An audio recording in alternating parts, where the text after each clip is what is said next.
విజయవాడ అమరావతి రాజధాని ప్రజలకి, సమీప ప్రాంతాల ప్రజలకి, ఆంధ్రప్రదేశ్ ప్రజలందరికీ గుడ్ న్యూస్. విజయవాడలో మెట్రో రైలు రాబోతా ఉందని మనం గతంలో వీడియోలు చేసినప్పుడు కొన్ని పేటీఎం డాగ్స్ మురిగాయి. సహజంగా వాటి లక్షణం అదే కాబట్టి మనం పెద్దగా పట్టించుకోలేదు. విజయవాడలో 38 కిలోమీటర్ల మెట్రో రైల్ కారిడార్ నిర్మాణ పనులకి టెండర్స్ ఓపెన్ చేశారు. ఆ టెండర్స్ అవన్నీ ఆన్లైన్లో వేసుకునేందుకు వాళ్ళకి 45 రోజులు సమయం ఇస్తారు. ఆ సమయం క్లోజ్ అయిపోగానే ఆ రోజే టెండర్స్ ఓపెన్ చేస్తారు. ఇక ఈ రోజు కూడా నోటిఫికేషన్ రాబోతా ఉంది.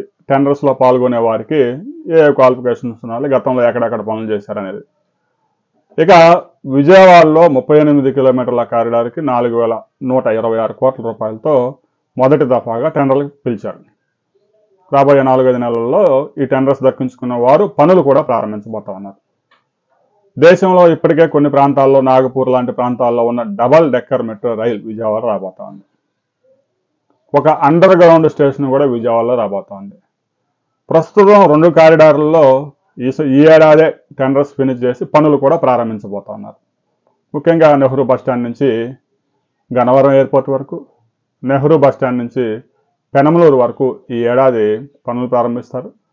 ఆ తర్వాత విజయవాడ నెహ్రూ బస్టాండ్ నుంచి అమరావతి రాజధానికి, నెహ్రూ బస్టాండ్ నుంచి ఇబ్రహీంపట్నం దాకా మరో 2 కారిడార్స్ కూడా రాబోతా ఉన్నాయి.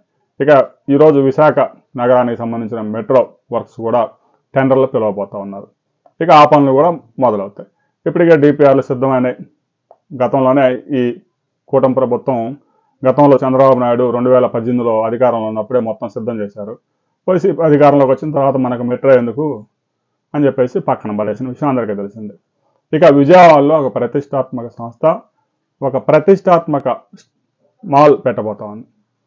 విజయవాడ పాత బస్టాండ్గా ఉన్నటువంటి గవర్నర్పేట డిపో 5 ఎకరాల భూమిని ప్రభుత్వం లులు మాల్కి లీజ్కి ఇవ్వాలని నిర్ణయించింది. ఇక ఆ సంస్థ అక్కడ దాదాపుగా 12 లక్షల చదరపు అడుగుల స్థలంలో కమర్షియల్ స్పేస్ కాంప్లెక్స్ నిర్మించి దాదాపు 1,200 మందికి నేరుగా, మరో 10,000 మందికి పరోక్షంగా ఉద్యోగ అవకాశాలు కూడా కల్పించబోతా ఉంది. రాబోయే రోజుల్లో విజయవాడలో మరో ప్రతిష్టాత్మక సంస్థ రాబోతా ఉంది. దాని వివరాలతో మనం మరో వీడియోలో తెలుసుకుందాం.